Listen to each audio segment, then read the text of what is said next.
Olá, vamos para mais uma conversa do Casal CI em Ação. Hoje nós vamos falar de um assunto que compromete muitas pessoas, principalmente as mulheres, que são as infecções urinárias, né? E o que a gente vai conversar aqui hoje é porque a infecção urinária, às vezes ela pode ter algumas condutas, né, que são desnecessárias, porque nem sempre seria uma infecção verdadeiramente, mas o Ricardo hoje vai falar comigo sobre, principalmente, como fazer esse diagnóstico e o segmento de quem tem infecção urinária de repetição, né, principalmente mulheres adultas, mas nós temos a infecção urinária em todas as idades, né? Sim. Olá a todos. O que a gente vê, né? Nós temos por que a infecção urinária pode acometer qualquer faixa etária? Porque todos nós temos uma coisa óbvia, todos nós temos o sistema urinário, né? Então, assim, até o primeiro ano de idade é comum, tanto menino e menina praticamente tem a mesma chance de ter a infecção. A partir dessa idade é muito mais frequente na mulher, e aí já tem uma diferença. Por que a mulher tem mais infecção urinária do que o homem? Castigo? Não. A infecção urinária na mulher é mais frequente por questões anatômicas também, né? A uretra da mulher é bem pequenininha e já sai no meio externo, próximo do intestino. As principais bactérias, né, as bactérias causadoras das infecções, são as bactérias intestinais. Então é muito fácil a colonização do trato urinário e a eventual infecção.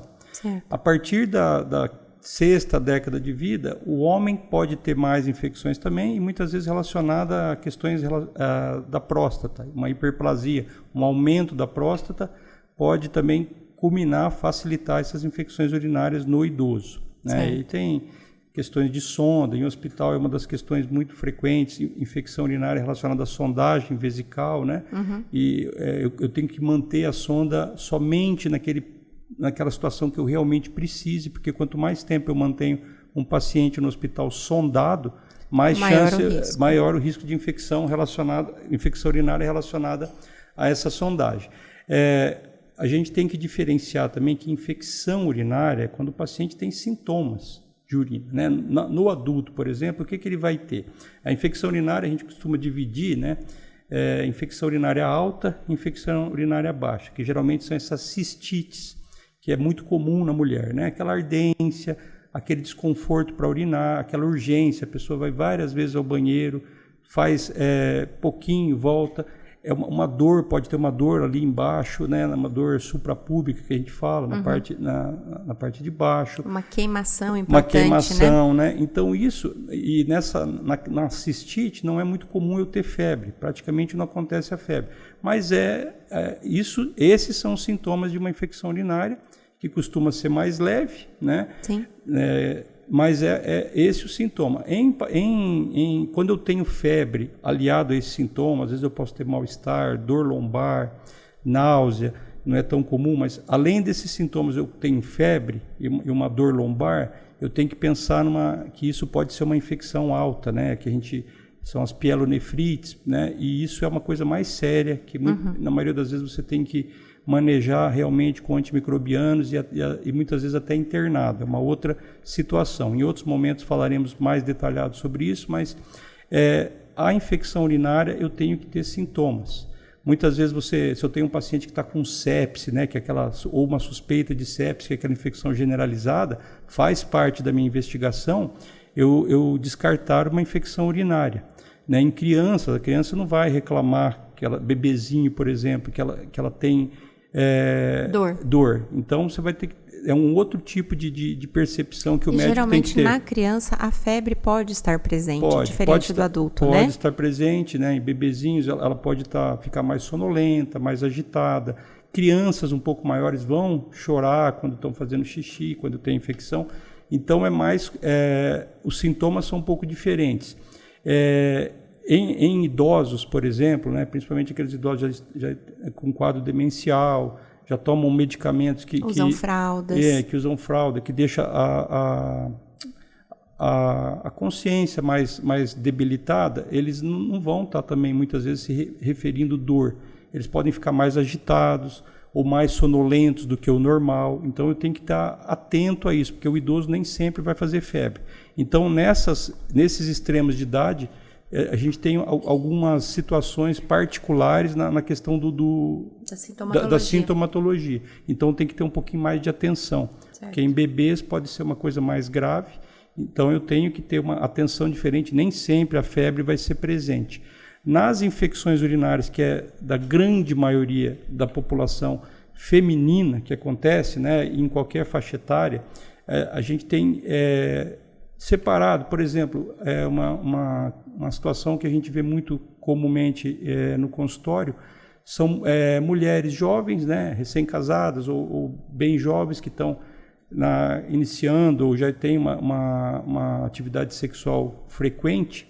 E muitas situações tem mulheres que depois da relação eles fazem uma cistite, sim, que até o diagnóstico de cistite pós-coital, pós-relação sexual. Uhum. E isso é muito dá um desconforto, né? Tem gente que fala cistite da lua de mel, a pessoa ela se expõe mais, tem mais relações, então tem uma propensão maior a ter essa cistite. Em algumas situações, se é uma pessoa que tem uma relação uma atividade sexual muito frequente, muito contínua, e toda vez que ela tem relação, ela tem esse desconforto, a gente tem que, em algumas situações, indicar um tratamento que a gente fala, é uma profilaxia. Você usa antibiótico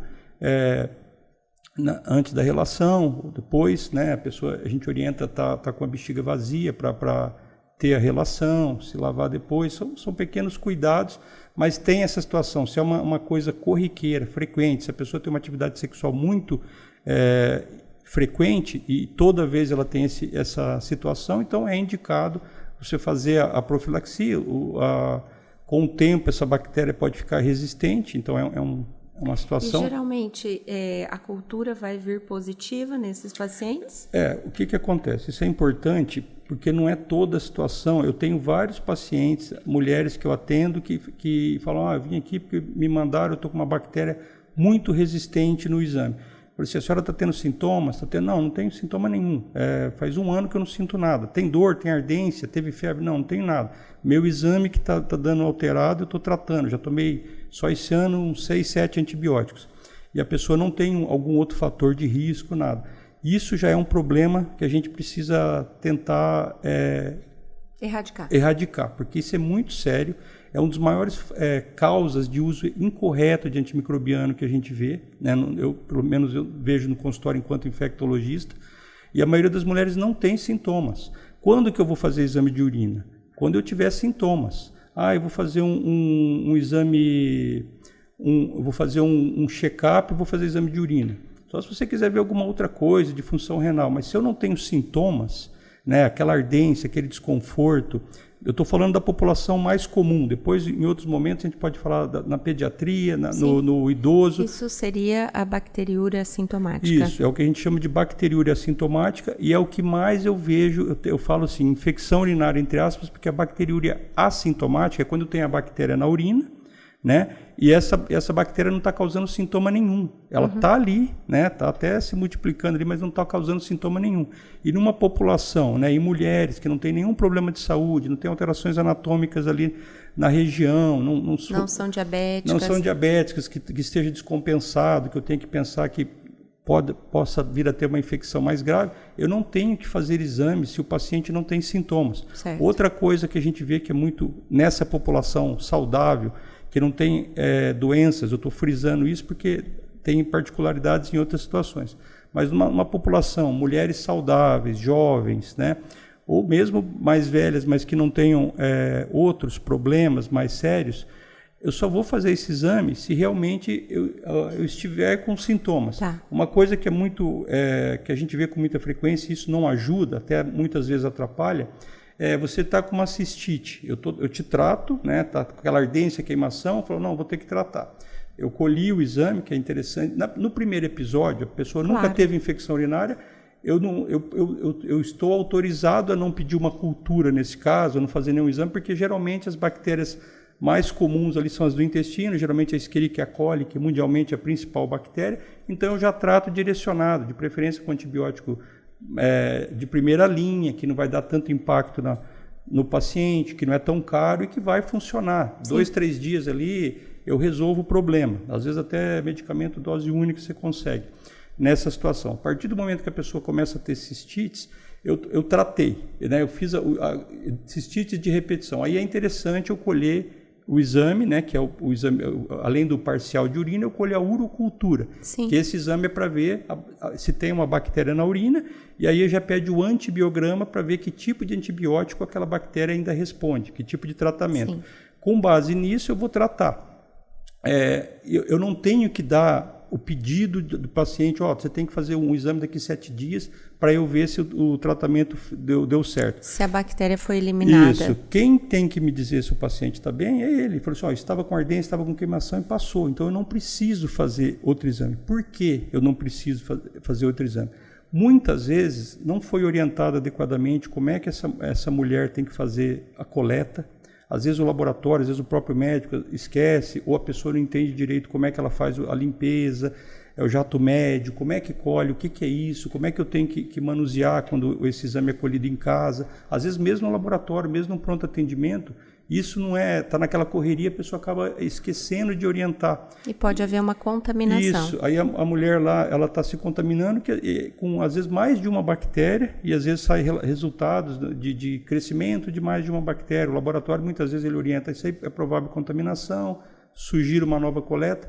Mas isso, se o médico olha aquela bactéria na urina, às vezes a pessoa está ansiosa, a bactéria está aqui ainda, não melhorou, mas ela não tem mais sintomas, então ela foi tratada. Uhum. Tem bactérias que ficam mais aderidas ali, e isso não quer dizer que ela está causando infecção. Eu não tenho sintomas.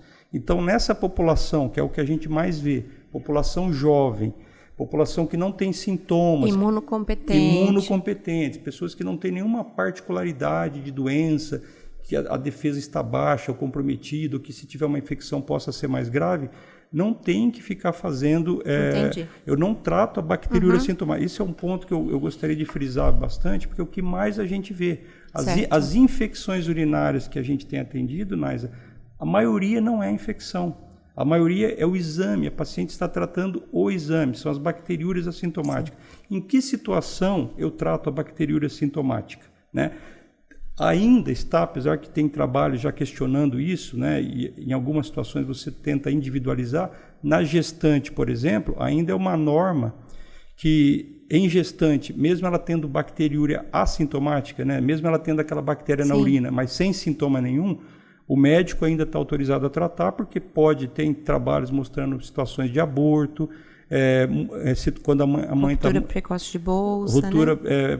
Parto prematuro, até a criança pode até fazer alguma infecção relacionada àquela bactéria quando é mais próxima do parto. Então, como ainda não está definido do ponto de vista de estudos, ainda falando, não precisa mais tratar a bacteriúria sintomática em gestante, isso ainda é indicado na gestante, mesmo que ela não tenha sintomas, ela tem tratado, mas tem trabalhos também que tem já questionado isso, fazer de forma 100% para todas as mulheres, né?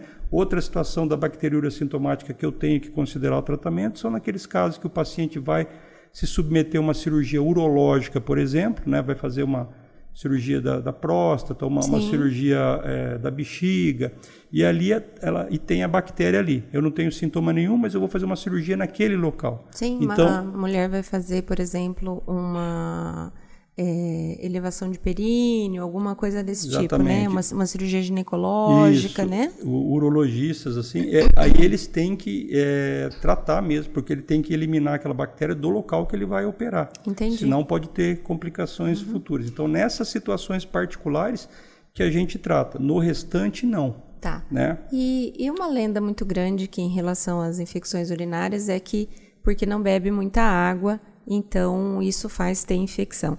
Isso é verdade? Assim, você não tem estudos que falem que isso é uma regra, que isso realmente acontece. Mas a ingesta de líquido, a falta dela pode, de alguma forma, piorar ou fazer a pessoa ter mais propensão. Mas isso Na prática, a gente vê que tem gente que chega lá com garrafinha no consultório e está tendo infecção, toma 2, 3 litros de água. É importante hidratar, tá? Não tem, mas os estudos não falam que isso é 100% verdade. O que a gente vê mais nos casos de cálculo renal, né? Principalmente pacientes que têm uso de muitas substâncias que podem gerar cálculo e que precisam melhorar essa função renal com um alto volume de líquido circulando ali. Mas infecção urinária, realmente, o que eu percebo que tem alguma relação são aquelas mulheres que ficam longos períodos sem urinar, né? Ou pelo trabalho, ou pela, situação de não urinar fora de casa, né? Alguns cuidados, então, que isso teria uma relação em você poder manter aquela bactéria ali por um tempo maior e poder propiciar uma cistite, né? Essa questão, ela também procede, mas assim, a questão da ingesta, tomar água é importante, mas eu não posso, enquanto médico, ficar para todos os pacientes falando isso, porque às vezes o paciente também, ele tem uma restrição, ele tem algum problema renal que ele não pode tomar um tanto. Então, assim, igual eu falei para vocês, a questão da ingesta de líquido é importante, essa questão dos cálculos, é importante a gente estar hidratado, mas ela não é uma lei, a gente não tem estudos que falam assim, não, você tomando água, você não vai prevenir. Né? Outras situações, já que você falou da questão da água, né? Já devem ter ouvido falar, ou já tomaram o cranberry, né? Aquela frutinha. Durante muito tempo, ela foi uma regra, você via muitos médicos prescrevendo, farmácias de manipulação, né? Prescrevendo que os estudos mais antigos, o que eles diziam sobre o cranberry? Ele tinha uma propriedade lá que ele combatia as adesinas, ele evitava a Escherichia coli, ela tem como se fosse umas patinhas ali, os estudos foram feitos mais com Escherichia coli, que é a bactéria mais comum, e esse cranberry evitaria que a bactéria ficasse aderida ali no trato urinário, então melhoraria, facilitaria, começaram a usar até como profilaxia. Na prática, depois saíram outros estudos, meta-análise, que são estudos grandes, que juntam vários estudos em um, para analisar aquilo ali de forma mais detalhada, não mostraram esse resultado. E na prática, eu usei muito pouco até hoje o cranberry para pacientes, até porque era caro, às vezes a gente tinha amostra e fornecia. Eu tive um caso de paciente, uma senhora, que ficou bem com o cranberry. Então, entre ficar bem com uma fruta e tomar antibiótico, é preferível a fruta. Mas não são todos os pacientes que se beneficiam disso. Certo. E os estudos falam que não é tudo isso que se falava também, né? E o que a gente tem também é que, assim, no adulto, salvo exceções, pacientes que tenham alguma lesão, né? O uso recorrente do antibiótico, né? Ou até mesmo profilático, tirando essa situação da infecção pós-coital, não é indicado como é indicado muitas vezes na criança, que tem lá um refluxo vésico-ureteral, que faz infecções mais graves e que daí vai ter a sua indicação de usar algumas classes de antibiótico por um período maior. Sim. Então, para a gente resumir, né, o principal aí seria uma coleta correta do exame, para que você não tenha contaminação, né? Quando eu tenho sintomas. Escolher realmente fazer na vigência de sintomas e, principalmente, os cuidados que você vai ter em interpretar essa bacteriúria que pode acontecer. Sim, e a questão também, depois a gente pode, em outras situações, hoje era mais para frisar essa questão dos sintomas, a gente está falando mais de cistite, que é aquela infecção baixa. Quando é pielonefrite, infecção alta com febre, outra situação. Em pacientes com particularidades, com comorbidades, outra situação. Hoje a gente está falando principalmente da população saudável, principalmente da faixa etária adulto jovem, que tem muito essa situação, e de pacientes que não têm nenhum problema mais grave de saúde. Uma situação, para a gente também resumir, que parece uma coisa banal, né? Mas isso é ridículo, né? Mas não é. Muitas vezes eu atendia pacientes, as mulheres com caso recorrente e com ardência, com desconforto, e eu fui perguntar, né, como é que você faz a limpeza tal? Eu limpo normal tal. A pessoa fazia... porque eu sempre brinco que a mulher já nasce e a primeira coisa que a mãe ensina é como é que ela se limpa, né? é de frente para trás e não de trás para frente. Por quê? Porque daí se eu fizer de trás para frente, eu estou carregando aquela bactéria do meu intestino, né, alguma contaminação, para o trato. E isso parece uma coisa tão banal, mas eu já tive vários casos de pacientes que só com essa orientação, elas pararam de ter essa cistite, esse desconforto. É uma coisa simples, né? Ela parou de ter que ficar usando antibiótico de forma recorrente, ficar colhendo exames. Então, essa prática, por si só, já ajuda. Mulher, a gente brinca que mulher higieniza sempre as mãos quando sai do banheiro, homem nem tanto, né? Mas, às vezes, você pega na maçaneta lá que está contaminada, né? Quando vai fazer o xixi. E aí você se limpa, você já pode se contaminar com aquela maçaneta ali, que a tua mão está cheia de contaminação. Você lava depois do banho. Mas às vezes até num exagero aí, né? Pessoas que trabalham... Lavar antes a mão, porque pode contaminar. Antes né? e depois, exatamente. Às vezes a pessoa está com um quadro de diarreia, ela pode depois ter uns quadros de infecção urinária, uma cistite por conta da contaminação. Sim. Né? Então, assim, esses cuidados, eles ajudam muito, né? Tem situações hormonais, a roupa, isso que você falou de ficar muito parado. Nem sempre a causa é única para aquelas infecções recorrentes. Aí a gente tem que investigar, né? Pacientes que têm, mulher tem muito caso de obstipação, intestino mais preso, isso pode facilitar uma translocação bacteriana. A gente está falando que as bactérias que causam infecção urinária, elas são principalmente intestinais, né? Então pode acontecer isso. É importante a gente saber, para aquele caso que a infecção está recorrente, eu tenho cistite com sintomas sempre, isso me incomoda sempre, eu tenho que tentar achar a causa. Nem sempre é única e nem sempre é fácil. Certo. Né? Só que não é só o fato de eu ter cistite, não quer dizer que eu tenho que tomar antibiótico todas as vezes. Muitas vezes com pacientes que eu comecei a ter um desconforto, a gente conversa e fala, começa a tomar mais líquido. Às vezes a pessoa não está tomando nada de líquido, então começa a tomar mais líquido e toma esse analgésico. Por 2, 3 dias, que é o prazo que eu tolero antes de considerar fazer exames e medicar, se for o caso. Muitas vezes, só com isso, a pessoa já melhora daqueles sintomas, daquele desconforto. De novo, eu estou frisando que são pessoas saudáveis, que não têm outros problemas de saúde, mas têm essa recorrência, essa particularidade de ter vários episódios. Em outros momentos falaremos de particularidade de cada infecção urinária, mas essa seria a mensagem que eu queria passar. Então, para a gente finalizar, claro que muitas vezes a mulher vai ou ao ginecologista, ou ao urologista, nefrologista, né?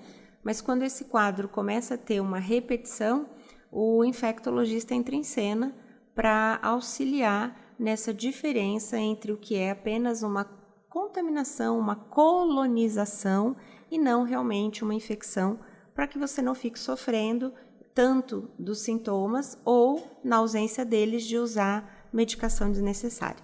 E, mais uma vez, o Casal CA em Ação traz um assunto que é bastante comum na prática diária para tentar trazer informação para vocês. Obrigada por assistir. Obrigado, um abraço.